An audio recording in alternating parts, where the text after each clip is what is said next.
Medical attention. 14-yard pickup on that play, and it's 1st and goal. Hunter ran into his own, comes off of it, almost squirts in. Inverted wishbone.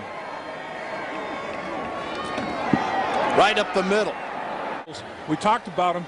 You got 340 and 330, and they pick up the penalty of 15 and come right back to the ground game. Blackman, last game, had 157 yards receiving, 2 touchdowns against Nebraska as Kendall Hunter. And counting, this would be the last snap most likely, and there it is. They do break that record as on that carry taking...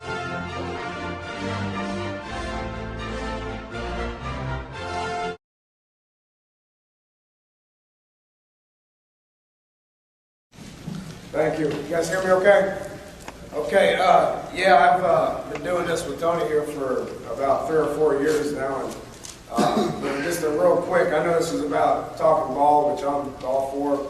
I'd rather do that than sit here and bullshit with you. But, you know, just my 8 years at Texas Tech were great from a standpoint of being able to recruit the state of Texas, the state of Oklahoma. And I kind of took that for granted a little bit. The last 12 years. Left Tech, went to Houston. A lot of people told me I was crazy to do it. You know, it gets to a point where you got to kind of break off and do it on your own. You know, and take a chance every now and then to try to make it work, which going down there and working for Kevin Sumlin obviously, you know, paid good dividends for me. Really wasn't a hard decision. Spending 2 years down there getting to coach a guy like Case Keenum made it real hard to leave Houston to go up to Oklahoma State a year ago when I stood here and was talking to y'all. It was kind of a difficult decision for me. Decided to do it. I know the exposure would be there. You know, they weren't picked to be very high in the conference last year, which, you know, I'd been going against Oklahoma State for 11 years, and I knew what kind of players they had running around there. So I felt pretty good about that, felt good about the system. You know, I just felt like I could go in and implement the system and have some success, which, you know, those kids really bought into it, made up of a bunch of Texas kids, a bunch of Oklahoma kids. They bought into it, they understood it, you know, and it just clicked. It was a good mesh, and we ended up having a great year. You know, about 2 months ago, was contacted by Oliver Luck, who is possibly the greatest boss in the history of this profession. You know, he's a football guy. You know, his son is over there, the head quarterback over at Stanford. You know, he spent 25 years in Houston. You know, built Minute Maid Park, built Reliance Stadium, was head of the Houston Sports Authority, just as a football guy. Ran NFL Europe, you know, for about 4 years. So he's a football guy. He graduated from West Virginia and was a Rhodes Scholar at West Virginia, so he's a hell of a lot smarter than I am. Went to Texas and got a law degree. You know, so he's kind of on the ball. When he took the AD job, first of all, he was on the board of regents out there for 3 years and hired the president, and then the president turned around 2 months later and hired him. So basically, he, on the whole chart of who's important around there, he's way up there at the top. But having an opportunity to go work for him at a program like West Virginia, he's won 60 games in 6 years. Kind of big shoes to fill. I mean, it's not like anything's broke. They just, you know, what they really want, they need some offense. You know, they were third in the country in defense last year, and they weren't worth a shit on offense, which, you know, that means, hell, if we just get a little bit better, they're gonna, you know, they'll be pretty fired up. But you know, it really wasn't a hard decision to do it. Looking forward to the opportunity to go out there. I got to hire 5 of my own guys to come out there and help install the offense, and then, you know, over the course of the next 10 months, just try to figure out what the big picture is for running the show here 10 months from now. But the one thing that I learned in my 3 weeks of recruiting there, and we are going to recruit Texas. You know, we got 3 kids out of Texas this past recruiting class, and we are going to recruit Texas with TCU coming in to the Big East. That's going to make it a little bit easier. And then just the dynamics of the difference. And I'm talking about, I appreciate everybody in the city right now, because the dynamics of recruiting this part of the country and the dynamics of recruiting on the East Coast is completely different. You know, the programs in the state of Texas are are obviously solid. When you get over there on the East Coast and you go up and down to Maryland and Baltimore and you know, down into Florida, stuff gets pretty crazy. You know, we sent out like 28 letters of intent and got 17 of them back because everybody's pulling out those hats at the last minute on signing day, trying to figure out where they're going to go. They just want to make a big spectacle of it, and they're, you know, the coaching staff's kind of allow it to happen, where that's not happening a whole bunch here in the state of Texas because of the loyalties that the high school coaches have with the college coaches and all the rest. So we're going to try to get over here a little bit. So you know, if you guys got guys, you know, you run out of manpower. I mean, we got to go to Ohio, we got to go to Pennsylvania and Baltimore and D.C. and Florida and all that stuff, but we'll be in periodically. And I tell you how we're going to do it just a little bit different, and I'll move on. We're going to start recruiting heavily over here in like September. You know, so that way, you know, everything's done so early in the state of Texas where there's a lot of kids that have a great senior year, and hell, everybody's full. You know, so we're really going to be in touch with a lot of schools in the state of Texas in September, October, and November to try to find guys who just really had a great senior year and deserve to play at the Division I level. Okay, what I'm going to talk about, Tony called me and wanted me to talk a lot about the three-back set, which, you know, last spring when we went through spring at Oklahoma State, you know, we're just a lot of blue, a lot of green, which is the, you know, the two-back, 2x1 sets, you know, split-back stuff that we've been doing back in, you know, the 1990s at Valdosta State and up at Kentucky and all that stuff. I mean, that set was used pretty heavily by, you know, Coach Franklin and Coach Money and Coach Leach and all those guys. Well, we've been doing that a lot too. Down at Houston, we did it and was doing a lot of movement with it, moving the backs around, which I showed a lot of you guys some of this stuff last year with the backs moving out of the backfield and receivers moving across the field and all that. But, you know, we knew we had two real good receivers. You know, one of which, obviously, 81 ended up being the Blitnikoff winner, which, you know, last year he caught about 20 balls, but he was just a guy that got better and better and better and better. We knew he had some ability, and we thought he was the second best receiver next to the Annian kid who's from Dallas here, who really, 3 weeks into spring ball, was ahead of the Blackman kid, but then he broke his foot and really never recovered from it. But we knew we had two really good ones, and there was some fullbacks laying around. We didn't have a lot of tight ends laying around, but there was some bigger back kind of guys that we had. So, you know, after spring, we just started watching a lot of the cut-ups, and we were moving the back from over here, just buzzing them over, you know, to behind the other back. You know, so it kind of looked like that pistol thing. And we're handing the ball to the Hunter kid, and really liked being that deep and being able to get downhill and, you know, be able to see it better and then burst through the line. So we really liked being back there. Well, we got to thinking about it over the summer, and we were just like, well, and we're not inventing football here. This has been done for years and years. But we started talking about the pistol, and we started talking about our two tight end package, which we weren't getting anything out of because we had really average tight ends. And we had a bunch of backs laying around, so we're like, well, let's just put two backs and split back and then put the good one behind them. And then you can create a whole bunch of gaps by cross-blocking and moving them and motioning them and all that stuff. And you know, we said it to the offensive staff, and half of them looked at me like I was crazy. And the other half said, well, why not? Let's go ahead and give it a try. So worst case scenario, the quarterback just look out here, and if the safeties are down, because that guy's an All-American, you can probably look out there and just go one on run routes all day. So my thought process was to be able to get the box heavy to be able to throw it outside as quick as we can. So it kind of worked out. You know, there's a bunch of different varieties of things that we can do off of it to get started. Just basically like I was just talking about here, just to get more running backs on the field, the philosophy on the whole thing. You know, it can cause more confusion and misdirection than having a stationary tight end. You know, it's hard to recruit 6'4", 6'5", 240-pound tight ends that can sit next to a damn tackle and come off the ball and blow a D end off the ball and, you know, combo block with them, and then also be able to run wide cross and wide sail and all that stuff. I haven't had one in the 12 years that I've been doing it. They're just hard to find.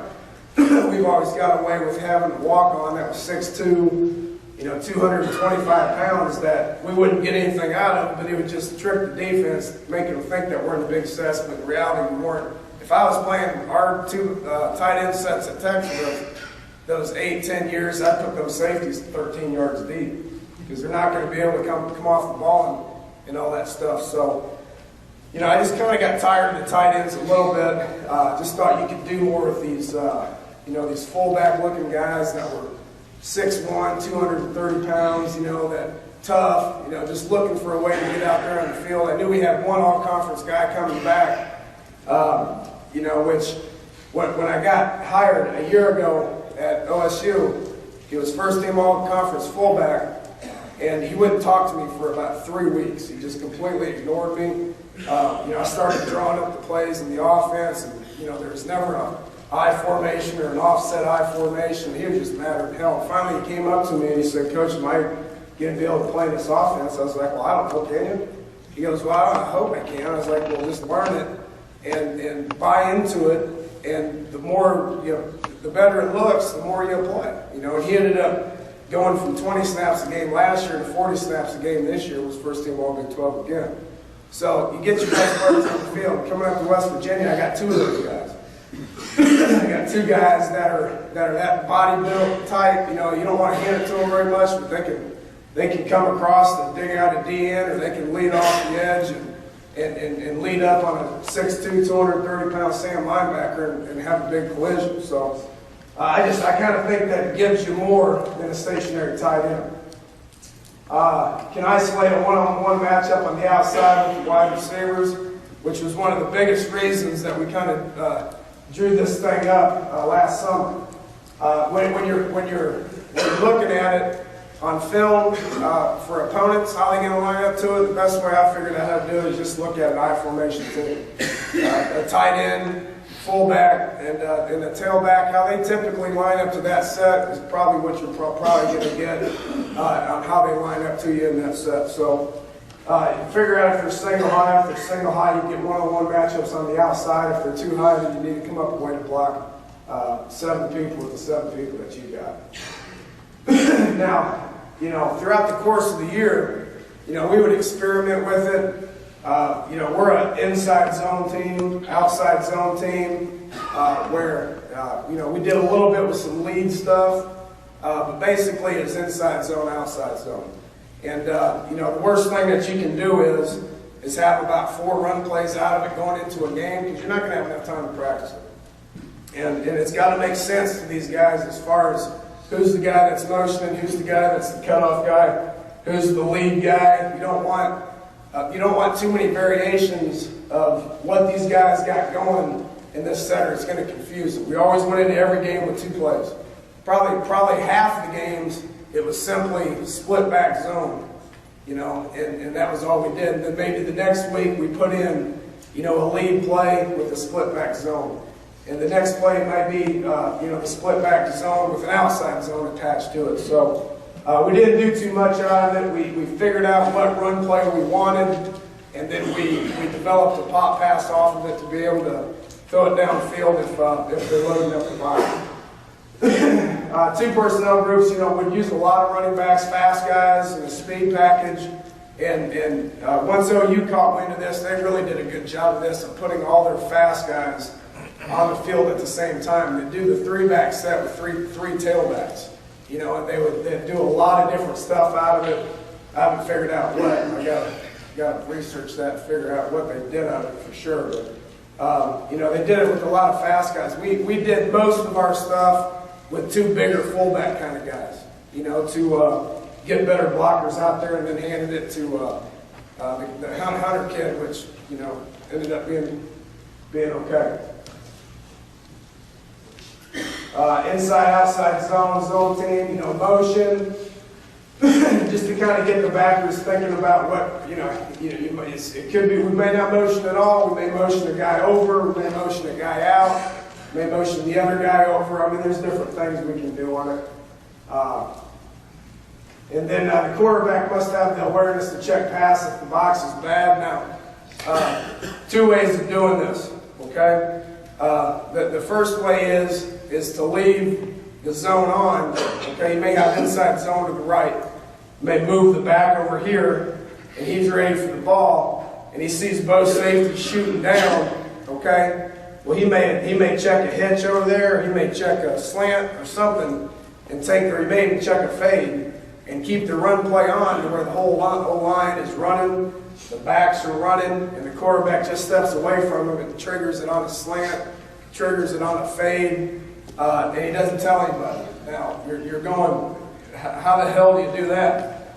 Well, if an old lineman is, if he's working his zone steps, he's obviously going to work. If he ends up having to work up to the backer, he's typically working up about 2-3 yards and getting into the guy. Well, that's legal. I mean, you get the O-line gets 3 yards, and I'm here to tell you right now, we've had linemen down 4 or 5 yards downfield, and they still don't call it. Okay, so I really feel comfortable being able to. I don't think you can, take a 1 long 2 short drop. But you damn sure can take a drop step, a plant step, and throw the ball, and those linemen are not going to be downfield. If it's a deal where, say the corner's off about 5 yards, corner's off over here about 5 yards, you can't check a hitch. The safeties are down, but the alleys are taken away, so you can't throw a fade. You want to throw a post, well, then you got to get into your pop passes. You got to give them the pop pass where it's 100% gap blocking. The O-line knows it's a pass, knows it's gap. Quarterback sends them this way or that way. Typically put it back off the edge. It's full slide, but it's run oriented. Okay, it's where you're taking your zone steps, your pads are low, you're chopping your feet, pounding them into the ground, you're keeping your head up, your pads low, and you're moving, you're just controlling your gap.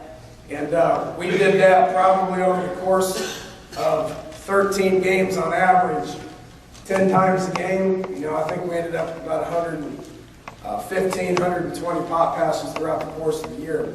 So some of that's taken away from some of the 90s and the quick game that we did, but because we were running the ball 40% of the time out of these sets, we were getting safeties filling so much, it was throwing one-on-one all day long.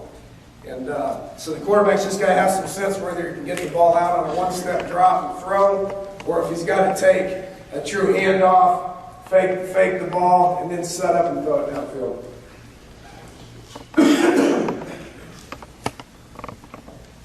Okay, we got 22. I'm sorry, we got 32. See, the O-line's got to understand this. This is probably the key to inside zone being 3-back or 2-back or 1-back. Okay? They got to know if they got help play side or backside or both. Okay, so right here, what we do is we bring this guy over here to this gay formation right here. And what we do is the first guy's got the split back where he's coming backside. Okay? The second guy's off the play side. So both the O-line understands, we call it 32, so the 3 meaning we got 3 backs back there, you don't have to push anything play side, and we got a guy to come back and cut off on the backside. Okay, so the O-line understands, don't got to push to it, because he's taken care of, so we're taking care of these 5 right here. All right, and coming down, and then this back's coming and digging this guy out right here. Now, the tricky part about that is everybody plays games on the backside of zones. So sometimes the end will come up and hold the outside gap, backer plays inside. Sometimes the end crashes down, backer plays over the top. You can't tell it pre-snap, you just got to work it and be able to do it both sides. O-line takes his own step to the right. If the end's crossing his face and washes him down, the back adjusts to the outside, okay? If you're Tulsa, then you do stupid shit to where they both go outside. And then it makes it easier to cut that thing back up in there. Some of you may get that, some of you may not. But regardless, the tackle does a good job of reading that guy and sticking his toe to the ground. And his left hand is the key. As he zone steps, he pushes that hand on that shoulder, and he keys that backer, and if that backer disappears, he just sticks his toe on the ground and tries to hold his ground. Okay? Now, play side running back, You know, it could be, it's the same deal. What kind of game do they got going on? If this guy's playing outside contained, you would think this guy would cross his face and attack B gap. Okay, so that the back needs to read that guy right there, and if he's crossing face, fit outside on the guy that's outside. If he's up, then he takes a step and he comes under the guy and he fits. Now, where your collisions happen are this one. Okay, rarely is this one collision. That guy just got to get his way through there and try to fit up on the guy and try to body him up. 32.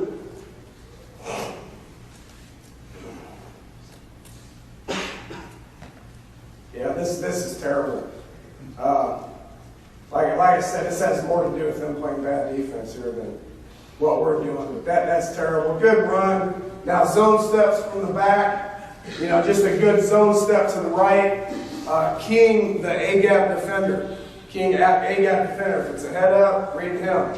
If it's A-gap or shade in the other gap, you're reading him. Okay, if it's the play side one, you're reading him. If there's two of them, you're reading the play side one. So you're just getting a read on him and you're making your cut off of that. It's a true inside track, inside zone.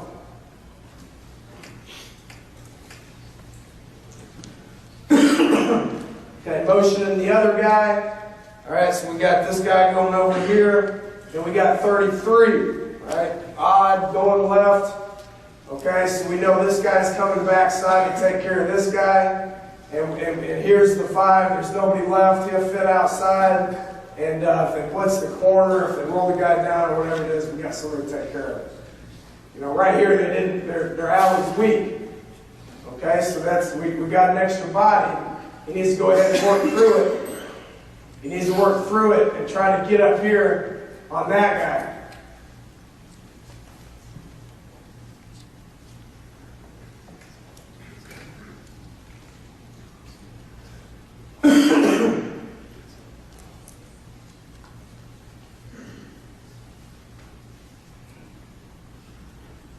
So he's coming back. Should have a good collision there. These two working up to here. These two working up to here. He's sticking that guy. He's extra. Get through it and try to find work.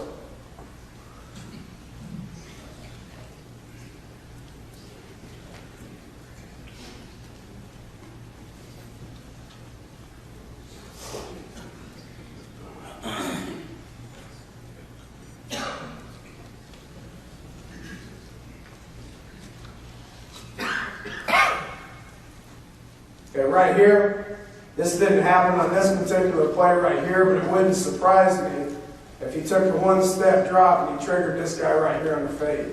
Even though we got buzz motion with the B-back, and we got 33, okay, so we got inside zone to the left. Their safety is down. They're pretty crowded in the box. They're overloaded where we're trying to run the ball, not saying it can't come back and be successful. That's what you want. That's why we put it in. We put it in to get that right there. Now, in order to get that right there, you got to be able to target shit right, and get yards when you run it and all that stuff, which I knew would be able to target things right. We got All-American running back, where that's what we wanted. The kid scored 22 touchdowns this year. 14 of them were off either pop passes off of 3-back or pop passes off of 2-back. It's a good matchup. Great job by the B-back right here, or the A-back, of coming backside, digging that dude out right there. And this guy's got to fit through. Go. That's terrible. And I told him not to fade that guy unless there's a high likelihood of him throwing it, because you obviously want to give him the block sign to where he can get into that guy's ass a little bit.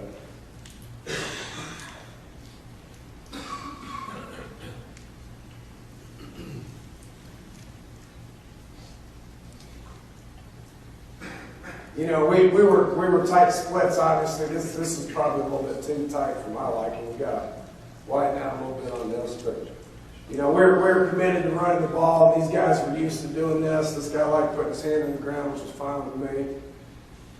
and still were able to get out of it and throw a bunch of 90s. And we ended up at about 370 yards a game passing. Here's the read, backside A-gap defender. He gets washed across. You know, the guard's kind of getting his butt kicked right there, but I don't know how to coach that. Give it to guys that can do that. That's how you coach it. Okay, 32. Okay, good fit right here by the play side back. He takes a wide angle. All right, fits underneath him on the edge guy. Just fits up on him. Fits in right behind his butt there. Good.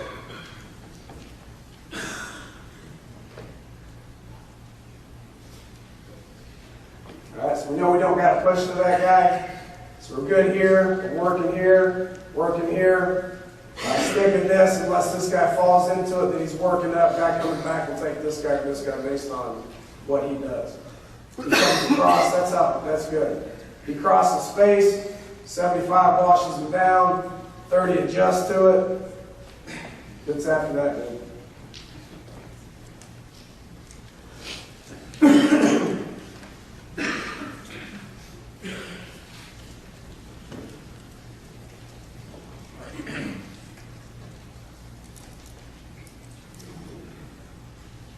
Okay, 32. Okay, we got blitz off the play side, which, you know, once we started, you know, motioning over here, you know, at this point in the year, it was like game 4, if I'm not mistaken. We'd motion over here and run this way, you know, a bunch. You know, so then we started motioning over here and run away from it at times. Motion over here, they blitz into it, you still okay. 37 takes care of this blitz off the edge pretty good. Stands that guy up on his head.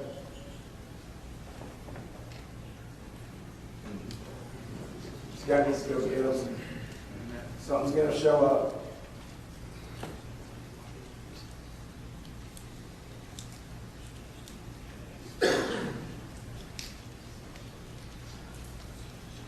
Okay, outside zone.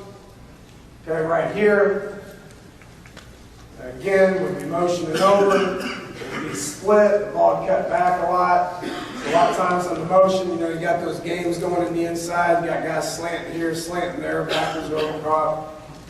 I like inside or outside zone into that a lot. You got 4 eyes, a bunch of 4 eyes that are taking that inside angle like that. Just get that stuff out on the other side. And now the back's reading the DN. He's not reading the A-gap defender, he's reading the DN. Play side DN. If he widens, cut it up. If he crosses face, take it outside. Both backs off. This is just, you know, 36 outside zone, 3 back, 2 guys off the play side. We're in good shape. You know, as a general rule, you know, you can tell your quarterbacks too much. Everything in this room, everybody in this room knows that. We put a lot on the quarterback.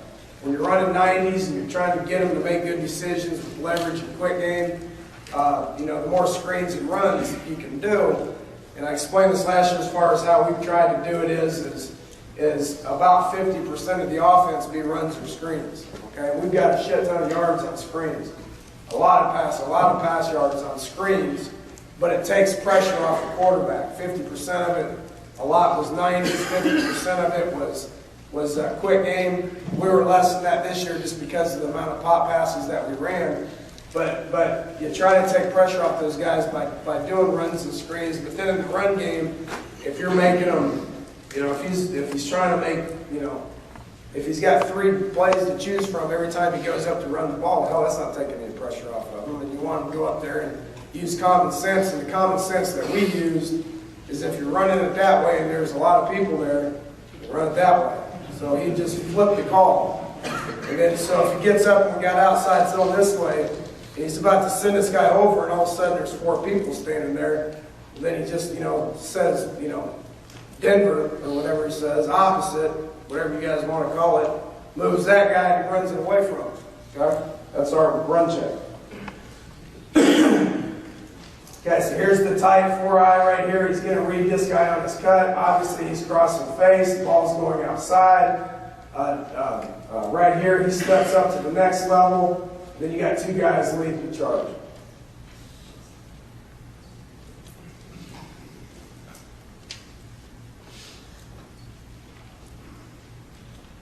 Did it a lot into the boundary. You know, if people are going to play the field, give you the alley. It's a good way to get the ball into the boundary with some lead blockers. That one didn't work very good.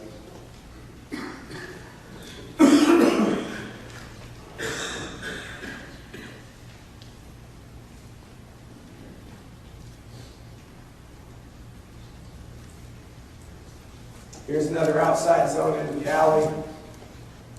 So this is the one that you know, they're slanting to the boundary, which, you know, this guy guessed a lot and was right.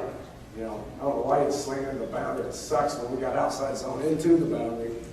But right here, that guy widens out, and that back does a good job of reading it, cuts it up. Was able to find more room to get up in there. Again, we won't block the backside in. You know, if he makes it, he makes it. Because they're slanting that way, it got that guy an opportunity to fall back into it. We'll leave him alone. You know, we got guys off the edge. We're just blocking the box with these 5 guys. Do a nice job fitting up to the second level.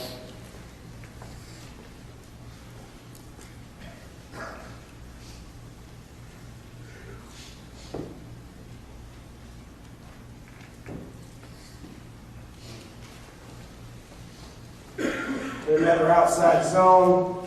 And like I was saying, I think this one was one that we may have had to. We did it into the boundary a lot. You know, and if he came up and he saw a lot of people into the boundary, he just flipped it and went to the other side with it. So right here, he moves this guy over and runs outside zone away from where all those damn people are. We got too many guys here. Run it the other way.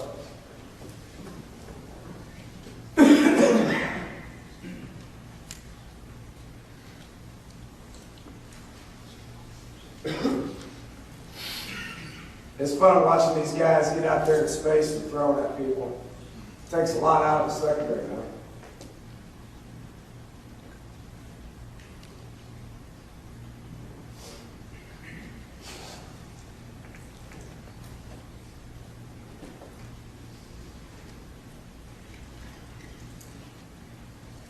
Okay, here on this one, you know, this particular we didn't move the guys at all. You know, basically it ends up being the same. Okay, we lock the backside.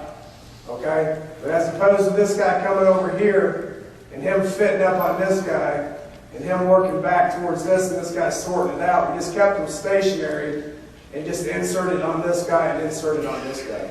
So it's just 32.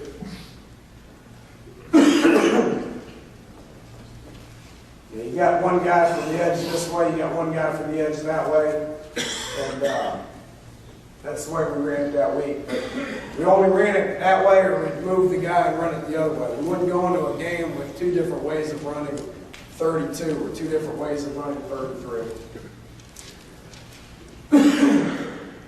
That's not good. First down. Same thing here, did the same thing. It's good against 4-3, but even if they're going to walk this guy up right here and outside, it's still his guy. Now he just fits outside. Okay, if that guy widens out, he's here. If he comes down, he's out, he's here. So then it just becomes, you know, 5-on-5, trying to get the center up on the Mike backer. And it's good for us in like 3rd and 1. You know, because if these safeties are filling like that, 3rd and 1, that's fine. If we get to a point where we see this, you know, then obviously that's when we get ourselves in a situation. If it's 3rd and 1, but we know we're going to take a chance. It's a 3rd and 1, show ball. You know, these guys leading on those guys and try to throw a post or a fade behind them. Okay, pop stuff on the play action that we have off of it. You know, it's important that the quarterback shows the ball in the fake. It took us, because we had never run pistol. You know, so everything that we're doing off our pop passes were guys that were here where we catch it and we just ride it like here and then come back with 2 hands. It was the first time we did this year was the pistol, and I was uneasy with the quarterback having the ball in his hand right here and showing it right there and getting it close to the running back with it being unsecured. I was uneasy about that. But the more we're looking at it right here from a safety's perspective, this right here is not nearly as good as this right here with the ball. I mean, it makes that much difference because the safeties are staring at it right there and they can see it. If they see ball, they're coming down and they're filling fast, especially if you got a guy that you're handing to that's pretty good. It took us about 4 games to figure that out. But we made that adjustment, I think, 4 games into it, and we could really tell that the safeties were filling more on pops when the ball was shown as opposed to when the ball wasn't shown. You want it all to look like run. If the ball snapped for 2 counts, you want it to look the same.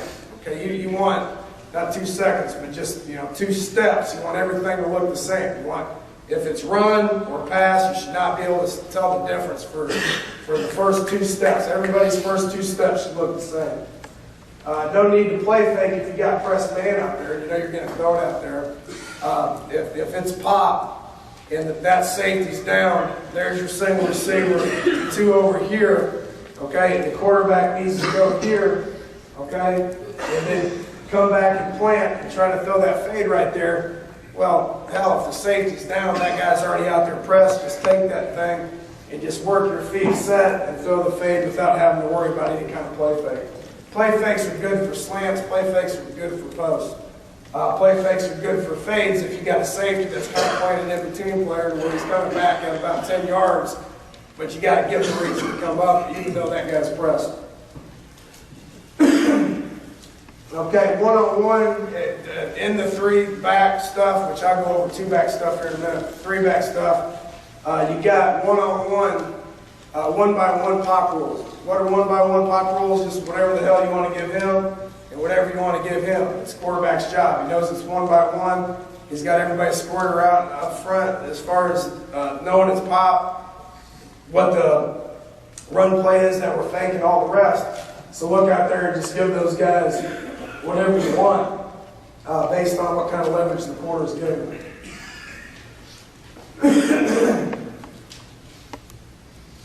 And some of our early film on these pops, some of this stuff we were doing didn't make much sense. We were off. That's not gap blocking. That's man blocking, which that's not what we're doing. We're working through this. A lot of this stuff is new to us, and the more success we had with it, the more we started getting on the same page with it. Okay, right here, I'm trying to give him a fade, possibly it's not a curl route.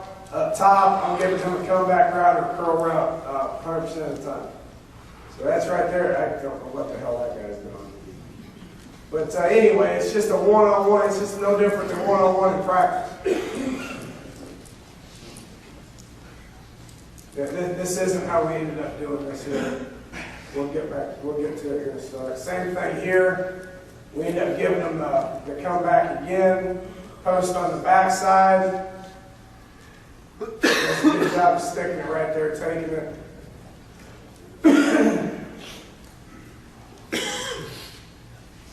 Okay, now fade. The guy's down. Okay, good play fake right here to freeze his feet. Throw it up. I guess there's some clips that have a little better competition here, but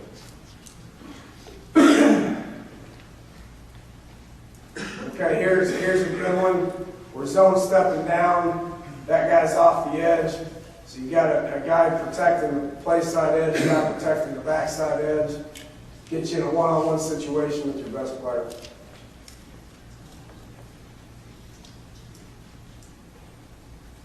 And one thing, I think Hal made a comment there to me like a week ago, saying, "Shit, man, you're going to the NFL?"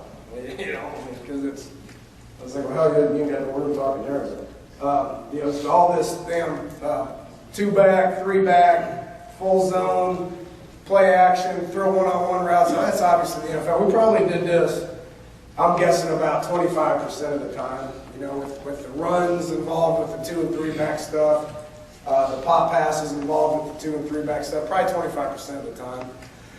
It never changed you know, what our practice schedules are like. The way we scripted practice never changes. We're always doing pat and go. We're always doing quick game. We're always doing routes on air. You know, we're always going to do our script, our screen periods and our skill periods and our team periods. All that's still the same. We still do our ball security after practice. We still do our settle and do stuff before practice. All that stuff's the same. You know, and right here, there's really no difference in this right here from a quarterback and a receiver's point of view. All this is pat and go. I mean, that guy's using pat and go techniques. He's squeezing the route. He's staying on the numbers. He's catching the ball over the outside shoulder. Okay, and this guy right here is taking his drop. He's putting air under the ball, and he's trying to let that receiver catch it over the outside shoulder. Ain't no different than pat and go. So regardless of what was scripted, regardless of what was called, the base fundamentals of what we do hasn't changed and won't change. When we went into game 13, game 12, and we had maybe 6 pops on our script and 8 90s or whatever. It's just each game was different. How we practice never changed. And I firmly believe, like Tony mentioned earlier, I firmly believe, I don't care how you call plays, what your percentage is with run pass, you gotta do everything the same each week. You gotta practice what you believe in and get to it one way or another, whether it's inside zone with 1 back, 2 back, 3 back out. Obviously, somebody may want to put 4 of them back there. Okay, now quarterback's wrong on this. This is where players make you look good. This guy made him look good right here. Okay, but basically this is a pop pass off of our split zone 32, full zone down. Our first back right here is back. Okay, this guy's taking something showing up, happens to be the corner and not the backer. Your job is to take care of that guy. He's late. He had his eyes glued on that guy's ass right there to see what was showing up over the top of it. Where in reality, it's this corner, which if you had any sense at all and you looked at that guy, you'd be able to figure out. And then the A-back coming across this side has the backer off the edge. What we tell the running backs is they don't have specific guys. If they're going to bring 8 people, 9 people, well, he just needs to have some sense. And as he's sitting back there in the pistol, he just needs to look that way. And if he sees more than one guy, you're always going to take your zone stuff to fake, play fake, but then get back to try to get a piece of them because he knows the ball's going to be out. But if you get a little piece of them, it may prevent it. If you're sitting back here, same thing, and that one looks pretty clear, you just glance to the other side. If there's more than one guy off that side, take your zone step, cradle the ball, but then get out of it and go try to help to prevent a hit. He's right on this. You know, he kind of sees more stuff happening back here, so he does a good job. You know, that right there may have prevented a hit right there. Quarterback's wrong because of this. Okay, you're on the 10-yard line, you got press coverage. You know, regardless if this is a run or if this is a pop pass, you're going there 100% of the time.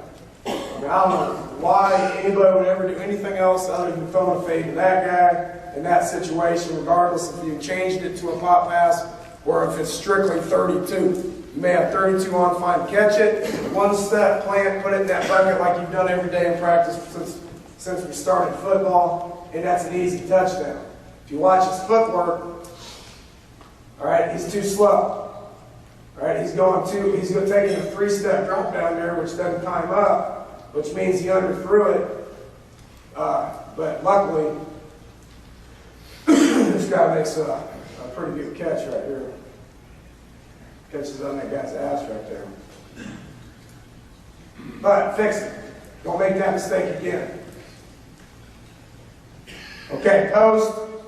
You got to play dog right here. You know, we knew those guys were jumping outside on us. Initially, if I'm the quarterback looking here, looking out there, seeing that guy head up and press, I'm going to take that thing and I'm going to show the ball. All right, just quickly plant and throw a fade route based on that safety right there, kind of trying to dick with me a little bit. Okay, but after film, watching film, talking upstairs, downstairs, talking to the receiver on the sideline, coach is jumping outside. Well, then run a post. That guy jumps outside, then we'll run a post, which means you got to do a great job with the play action, showing the ball. Which I don't know if you're dead or not. Not really. Guys just not very good. But as the year went on, we got pretty good at showing the ball, getting those guys to suck up and putting that thing behind them right there.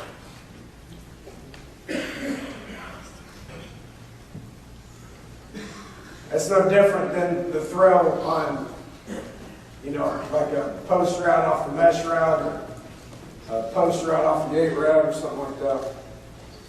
It's just a different way of getting to it. It's the same throw for the quarterback. Okay, goal line, inside the 10-yard line. I started giving them the freedom to do this in the open field. Okay, initially, going into the season, this was our rule, 10-yard line. Go ahead and leave run on. I started doing it midfield. Okay, I may be in 3-by-1 with the single receiver right here, running outside zone to that guy, and I can tell that safety's creeping. The backer's in the box. If you go full zone this way, you know what that backer's doing. He's coming this way too. So we just pull out of there and trigger a slant, even though everybody's running outside zone. I started doing it in the even in the 3-back sets, like I said, without changing the decision, changing what the O-line's doing. They're still doing run. Quarterback has the decision to hand the ball off or throw it based on what happens when he's got his hands up ready for the ball. He's peripheral, and he sees everybody starting to cram the line of scrimmage, scrimmage. Well, don't run it up into a bunch of people getting the ball out of your hands. As long, don't be wrong. If you're in doubt, hand it off. But if you know you got good leverage for a hitch or a slant or a quick fade or something like that, go ahead and take it. Know what your situation is, and you know, don't get caught with the ball. Is the biggest thing. And a lot of guys are like, "Geez, you're on the inch-yard line." Well, the previous 2 plays we ran it twice and we didn't get very much. So I told him to throw it. Right here again, this is something we work on every day. That's good leverage. This is good leverage. He moves the guy over. We're running 32. He takes it, plants his foot in the ground, throws it. We like the matchup. We score. Everybody else is running 32. It gets you pretty good play action, I would say. Help the line thinks it's a run play, obviously play action.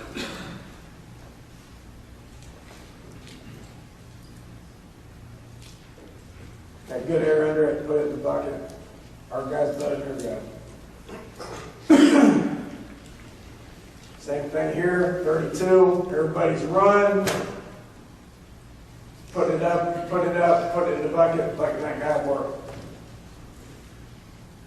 That's probably better leverage because you're in, and, you know, and you know, so we've been teaching goal line fade routes for 20 years now, as far as, you know, what we teach those guys out there as far as inside the 5-yard line. You got foot fire at the right time, very able to time it up with the throw. Something we work every day in one-on-ones on the goal line. You know, it's kind of a little bit late, a little bit too much air probably. Receiver does a good job of adjusting to it. This is kind of cool here. Tip second.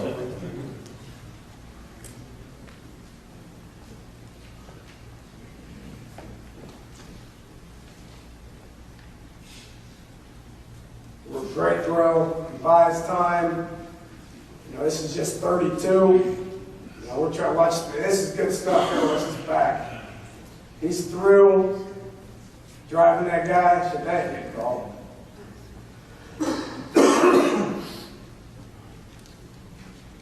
Put it in the bucket, let him get it.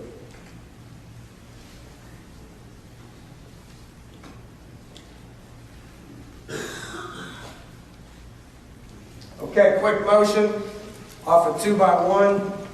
To me, it's the same thing as Trey.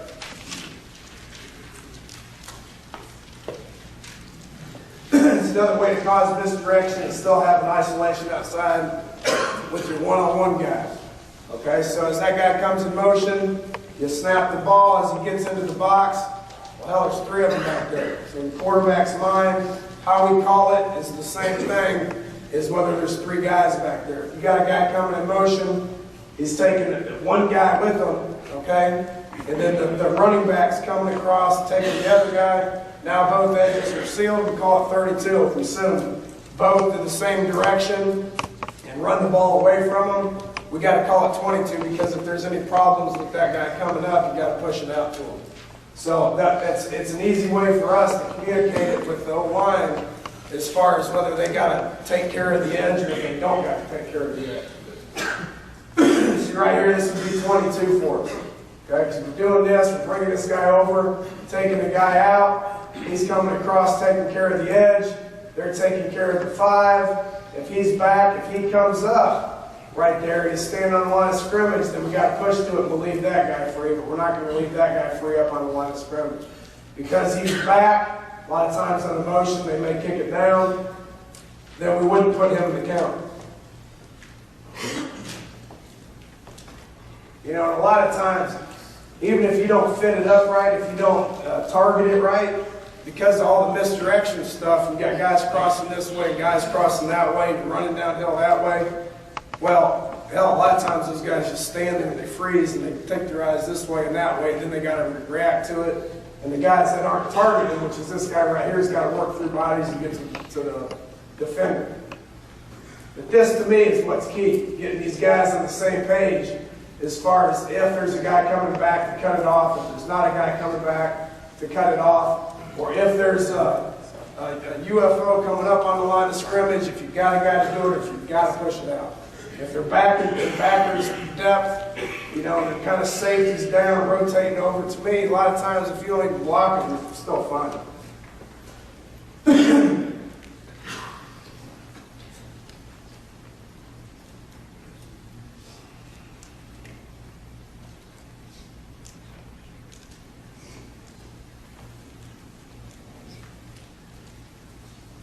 Okay, you got a guy taking care of that edge.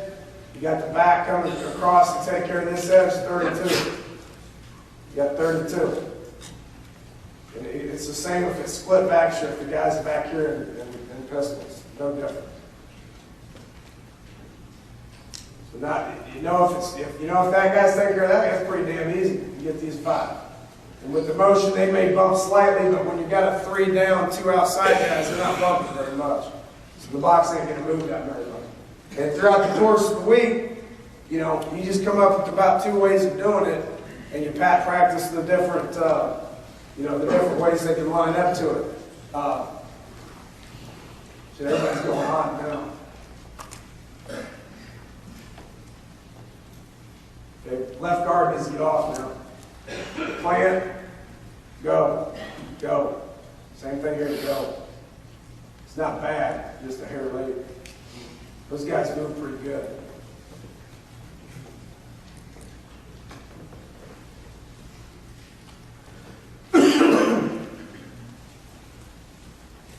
Bring it quick across. All right, same side, 23.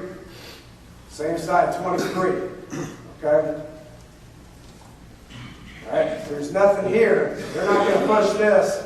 If that guy wants to come down late, let him make the play. So if he comes up and he's on the line of scrimmage, they'll push to it. If not, if he's back, he's not targeted. So he's out, counting on him out. He's across, digging him out. There's your 5.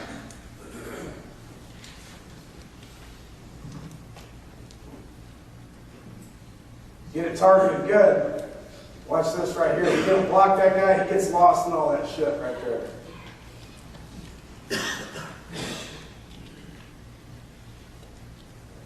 Got to finish blocks.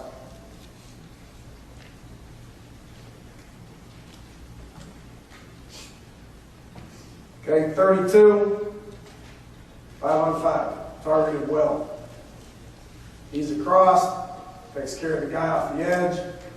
Okay, we got 2 on that guy, but it's in the boundary. So then you're working your 5 versus their 5.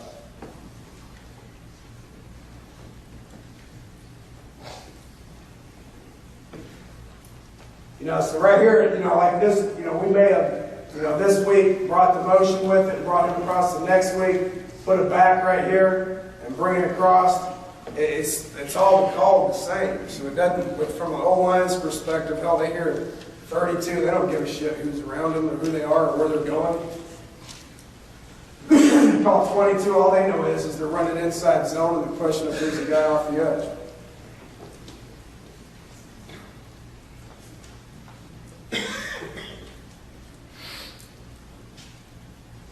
Okay, same thing, 23. Don't account for him. He ends up making it, but it's 10 yards.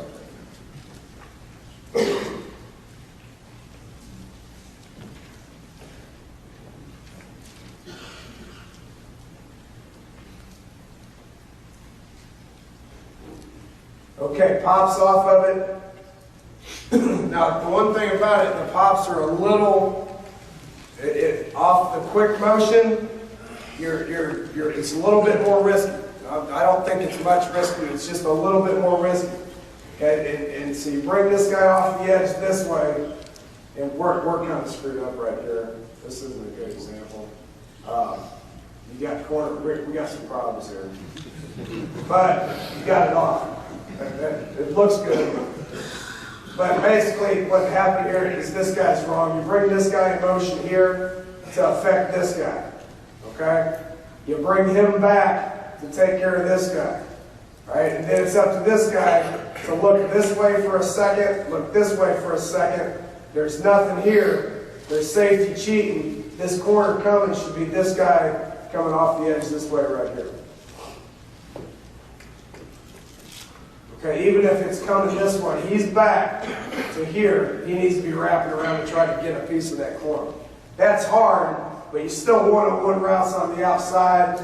You know, quarterback does a good job of sitting in there, you know, throwing the post over the top of the backers that are sucked up in there because of all that action.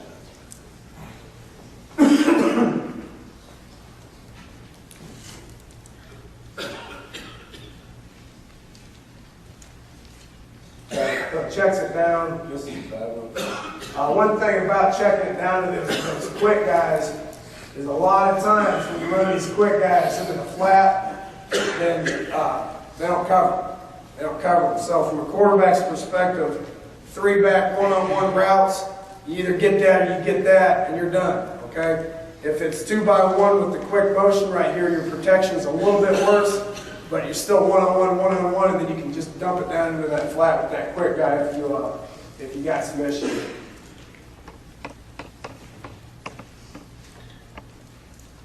And he's got this edge to affect this guy. He's taking care of that. He's extra, trying to get some suck with these backers. Flat-footed as hell, posted over the top. And it took us probably, you know, this is fourth quarter. Yeah, fourth quarter, you know, so, you know, we're not very good coaches. It took us 3.5 quarters to figure out their way of stopping him on all that stuff is to squat and put a guy over the top on the fade, right? Well, the smart guys would run a post, inside release, and hit that post underneath that wide safety, which we ended up getting to 3.5 quarters into it.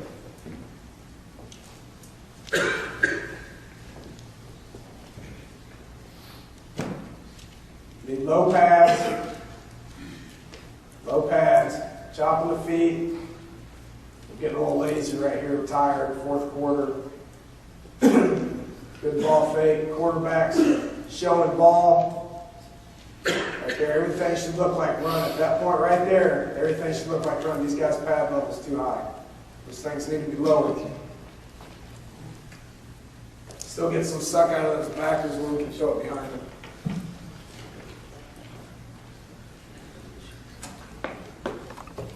You guys feel free to ask questions too now. You guys know how this works. Right here, we put them on all curl. Everybody's got all curl. You know, figured out, you know, what, you know, they're doing this into the boundary, bringing it, so we just check curls on the outside. Okay, right here, watch this. This is a prime example on that quick. Of just the fact they can't help themselves. They cannot, I don't care if it's a cornerback or DN, they can't help themselves. This guy blitzes right there, sees that quick guy, freezes his ass. Right there, froze, completely froze, stops his charge, recognizes it, and then charges, which gives us enough time to get it off. Hey, excuse me, Coach. Yeah. When your motion man's going in motion, I'm watching him look at the quarterback. Is that also trying to keep those guys coming off the edge, kind of sell like a shovel to them or something? Yeah, which we toss it to those guys a lot. But, you know, the coaching points on the quick motion is, you know, I don't care who it is. It's all the same. And I don't mind running it with everybody we got because they're going to be coached that everybody's doing it the same. You're full speed, all right? Maybe 4.9 or maybe 4.9. You're full speed. And you're coming inside right there. You're halfway between the quarterback's hand, halfway between the quarterback's hand and any ass you see. Okay, which means approximately right here. All right.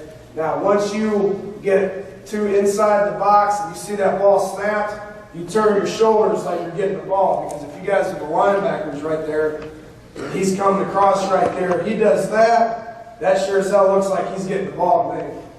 You know, if you just have a ball mass like this, when you can sort it out a split second quicker. So the only thing these guys got to know is if it's a run or a pass.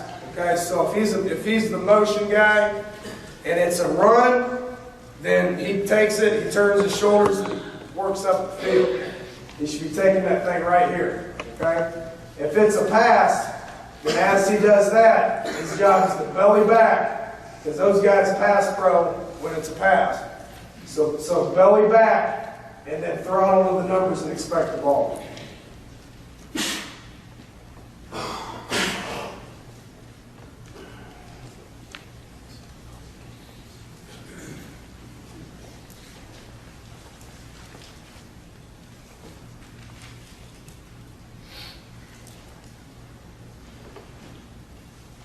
You know, and I'm at a point where I'm probably going to start attaching a 90 or 2 off this very look right here, probably without the quick motion.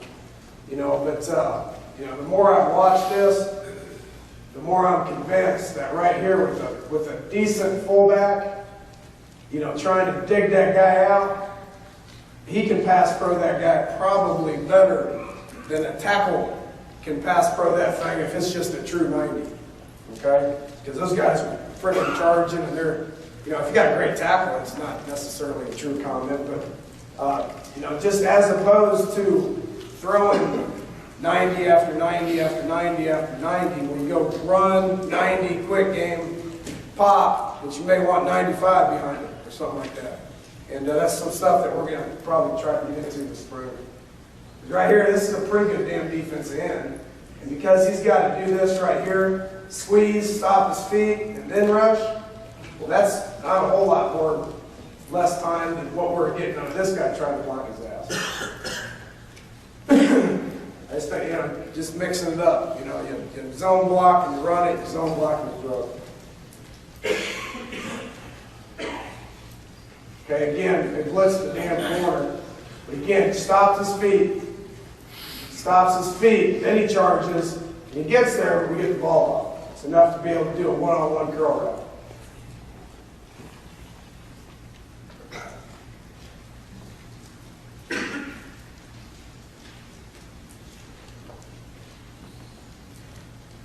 You know, and I'm all about 90s now.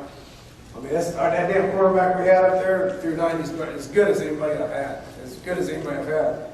If we're sitting there and 3x1 throwing all curl, maybe a wheel on it or something like that, and I'm watching him wanting to trigger a curl, and shit, there's just 8 bodies standing there. Well, to me, this is a hell of a lot easier right there, throwing that curl, than when there's a body here and a body here. And we threw plenty of ball curl into 7 guys, but if you're trying to throw them into 8, that's, to me, it's hard. So play action, y'all going 12-yard curls? You know, we just mixed it. This week we post curled it because we had thrown so many posts. So we went a true post curl, you know. But other times it was just a 10-yard hitch. Most of the time it was about a 12-yard stop. It's, you know, this week we did something different. other weeks we may have called 93 with it, which is my all curl. So we may have done that play action and just signaled 93 to the 3 receivers, and they all just went in 3 curls.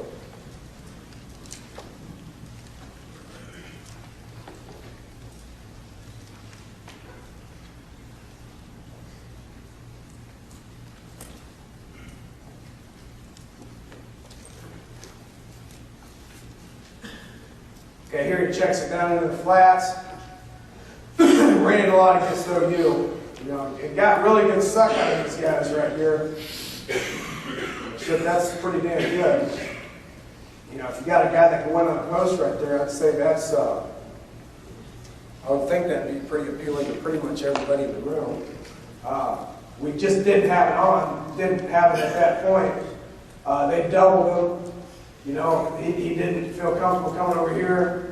He just checked it down. Probably has something to do with the last couple of times we've done it. He kind of got hit after he threw it. I'd get rid of the ball too. Okay, on some 20 stuff. Basically, it's the same stuff. Okay, you know, this is you know, blue set, brown set, whatever the heck, whatever you want to call it. 2 by 1, 2 back, okay? If we're running 22, he's coming across. He knows he's got help because it's 22. 22 play side, he doesn't have help. You got the receiver right there. That guy may widen in and come late to where we got to deal with it with the back. But if that guy's out and we're just working these 4 in the tackle on the back, we're working these 2 guys on the back side. Same thing. It's nothing new. To be honest with you, this guy doesn't care if it's 32 or 22. His job's the same.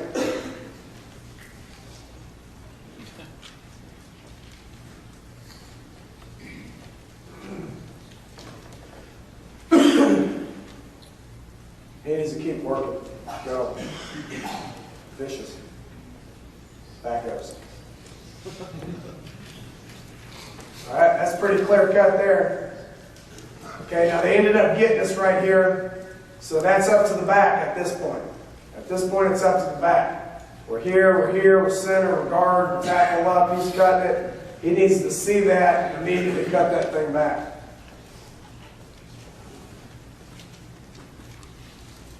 Which they like this right here on the pistol a lot because they can kind of see that happening and squeeze it up in there.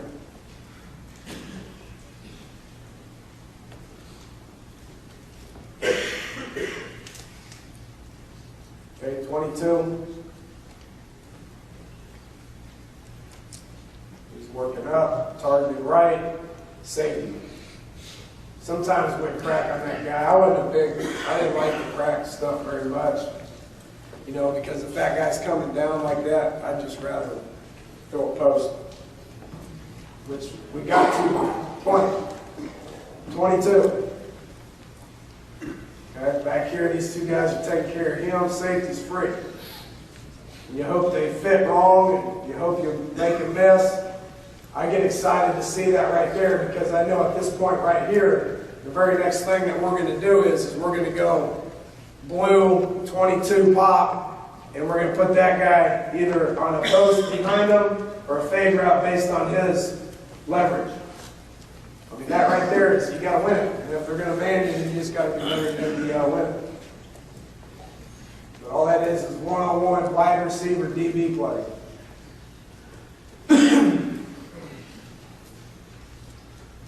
They're asking for it. You know, and then you get the ball in his hands. He fits wrong. It's blocked up. He fits wrong. You're in trouble.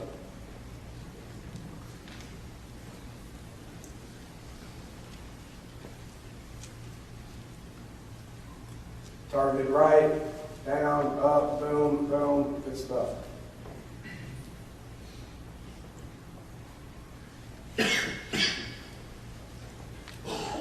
Okay, sometimes we set them weak, but it was the same play. It was 22. We just set the back weak, and it was 22. Okay, so right here, he knew he had him weak. You know, and he'd make a lock call at times, or sometimes he'd work up and cut this guy. Same thing. These 2 guys got these 2 guys. It's just where the guys lined up. Nobody cares what else is in it. 22. This was a hell of a run. Watch the end of this right there. Ends up getting whacked right there. He stays on his feet and gets in there. That's pretty good.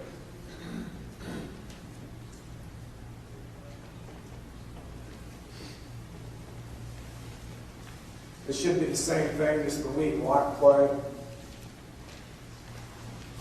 This was a good way of doing it.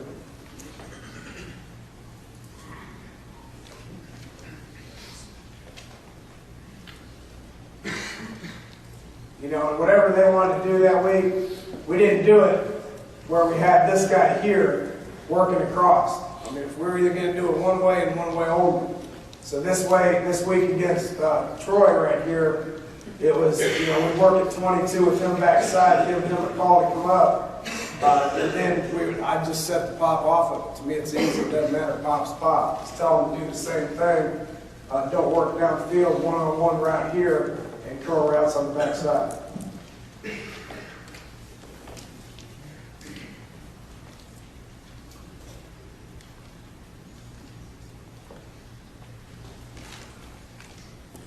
I don't know how he did this. We had a hell of a drill this week about making this guy miss in the hole.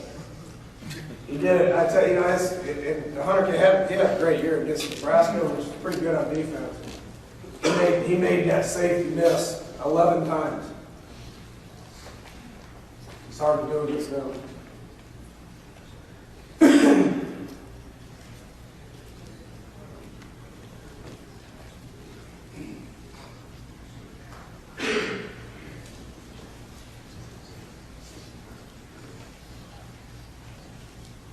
You know, this week was a little bit different.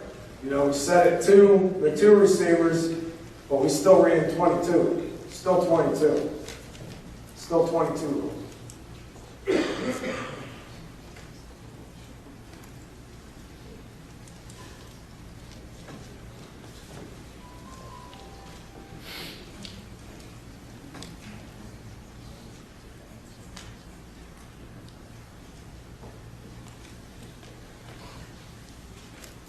Same play.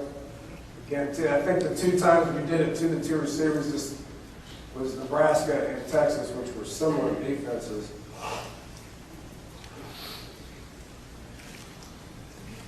Get it up on the safety.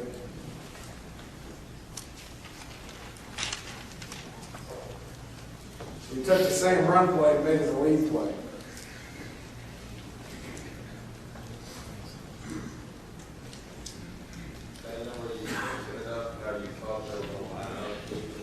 Yeah, sometimes you guess, you know. Sometimes you guess, but you know, it's like I said, you know, it looks like a bunch of different run plays, but you just got to get them all on the same page as far as where they know they have help, where they don't know they have help, who's inserting where, and then you try to target it the best you can, which is coaching. And if they're doing something different than you expected, you got to draw it up on the sidelines to try to get it targeted right.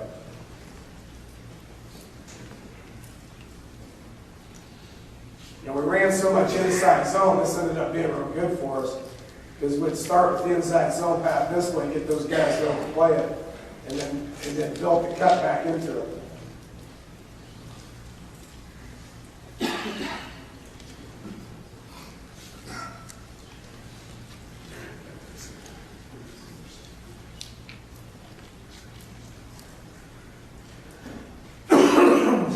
You know, a little wrinkle on this. You know, this week we set him strong, moved him weak, and led him.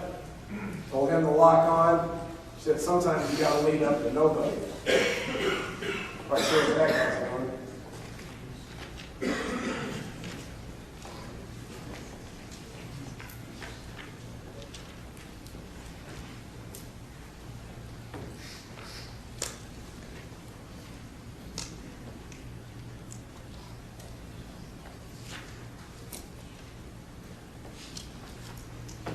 Okay, so now the pop's off the 2x1. You know, same thing. Just figure out how you want to run it. You know, this week we're going to bring this guy this way. And then bring, you know, the guy back and run the inside zone away from the two receivers. Well, that's fine if that's what you want to do. We need a pop off of it. So, you know, two by one, move the back, 23, and then we popped it and just gave individual routes to this guy up top and two receiver routes to this here. Now, the two receivers, their pop rolls without like giving them 93 or 94 or some shit like that would just come off and just attack the outside linebacker like you're blocking them. You know, just burst to the middle and look for the window. And if you don't got it, hook up over the center. This guy here have a 10-yard stop, which we did that on a couple of different occasions. Got him to suck and then pitched and go to him. Got him on the play action. Got safety down. I don't know how they're doing that. That's hard to imagine.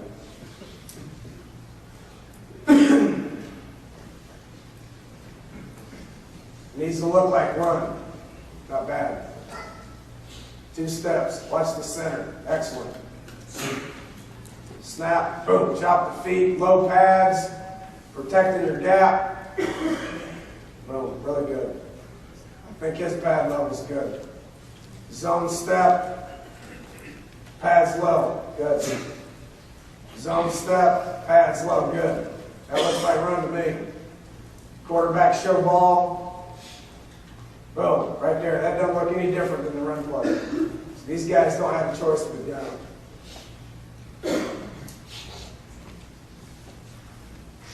Watch this defensive end. I tell you, these defensive ends in Arizona were good. They were good players. They were real good players. When we'd get into a 90, I think I threw 2 90s against Arizona the whole game. He said those ends were good. They're both going to be first, second round draft pick. We got another one. I think it's that one of those other guys that pretty damn good too. Probably the best he's on the face. Well, if we just do a drop back 90, shit, the quarterback had no time. I mean, he'd take his drop, hit his third step, and go, oh shit, I have to come up. And we didn't have time to throw a hitch and go on him. Okay? So to me, watch this D in here. Okay? Because he's read and run, that's what he's taught to do. Stop the feet and then play down the hill. Well, hell, I can block it. I mean, I can do that.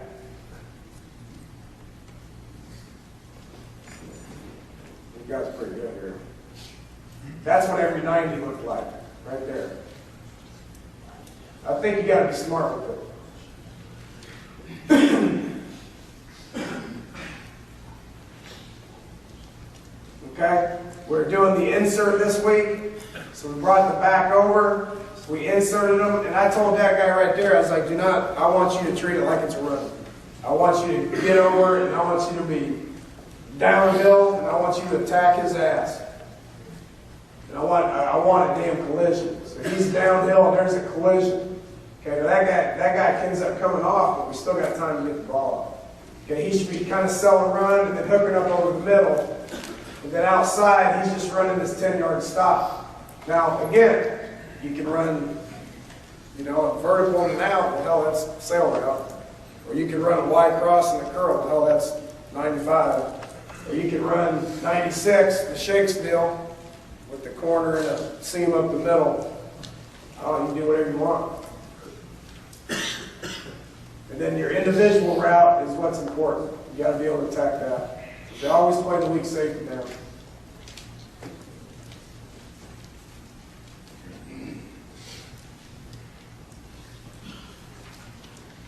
Spot 22. Okay, back nose, 22. He's off the edge. He's got that guy. Okay, right there. There's the post. Safety down.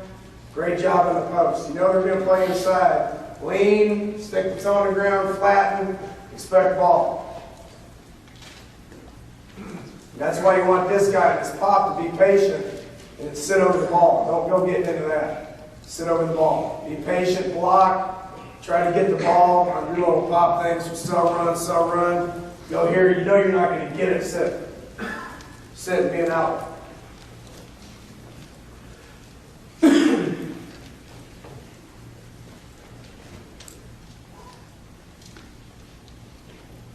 You know, Tony, I don't know what you call your alt curl or anything, but our alt curl is 93. It's just curl over the middle, and post a lot. When we're doing routes on air, we're working post, curl, curl. It's the same thing.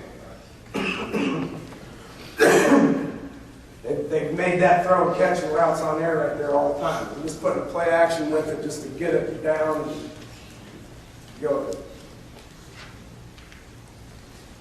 Okay, we saw Kansas State where that guy was coming down a bunch.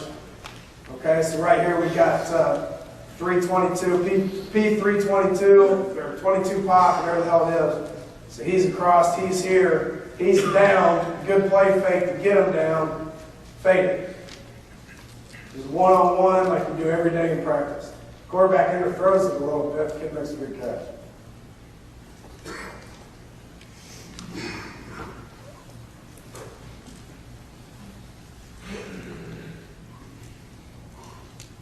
Run.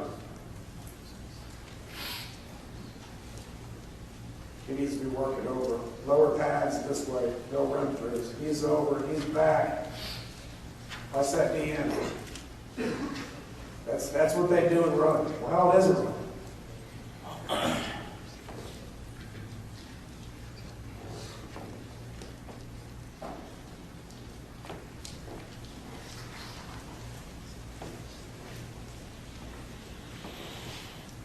Another post, got a little pop, got a curl, got the glance post.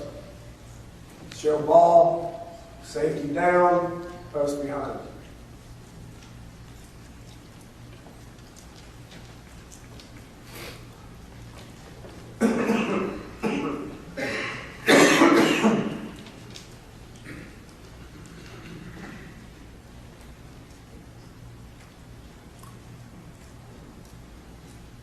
Good job right here. This one's on here because of these backs. Okay, he's coming across. All right, he's coming across because it's 22. This guy right here, because our running back coach on the sideline is yelling at him, you know, giving the whole hoo-hoo deal. So it gets his attention. He ends up coming back for it because there's nothing to play side that he got to deal with. Just an average fake and then boom, get backside. Tackle's wrong. See what the tackle's doing. Or not the tackle's this good. This guy's got the first thing off the edge. That's his. That's his. This guy's going to help out, make him right on the corner. Pretty good awareness with the quarterback and that dude just getting the ball out.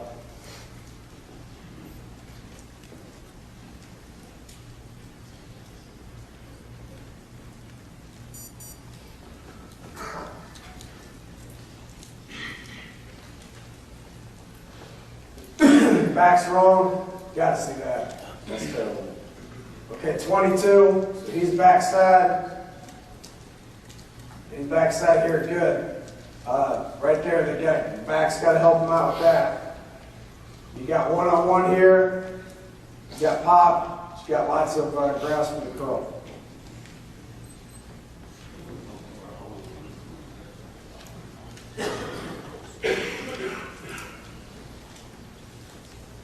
You got to see that. That's not good.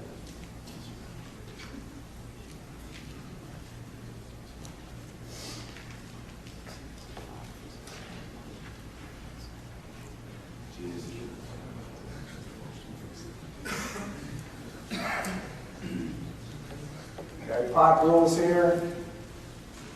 So everybody's popping. Basic.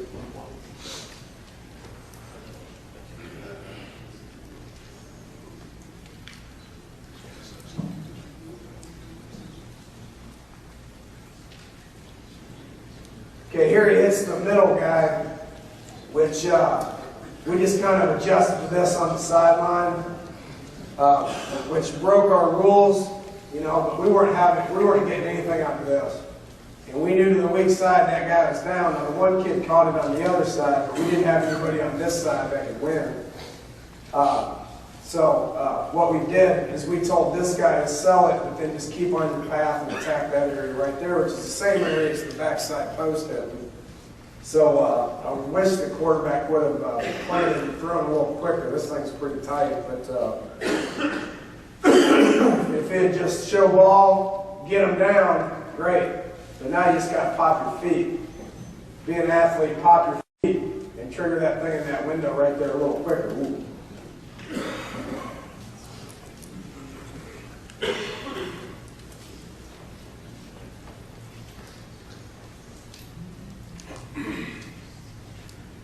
Again, just a little flat. We'll stop. Okay, this right here, this was a good one here.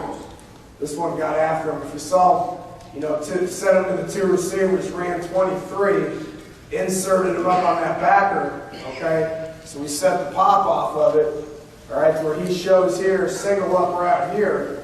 Okay, this guy right here's got pop, but he saw that safety down press coverage, and that's just an automatic. He's here, he just looked out there, and they did their whole deal where they just did one of these things, took it, showed the ball to make sure this guy's down, and it's one-on-one routes like it is every Wednesday night.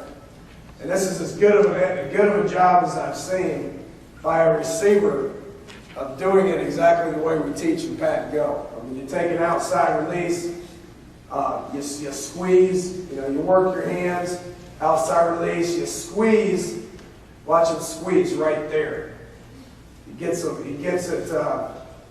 you don't have examples like this very often, bear with me. Okay, right there, where he just dips that shoulder inside him right there, it truly catches it over that outside shoulder. It's absolutely perfect.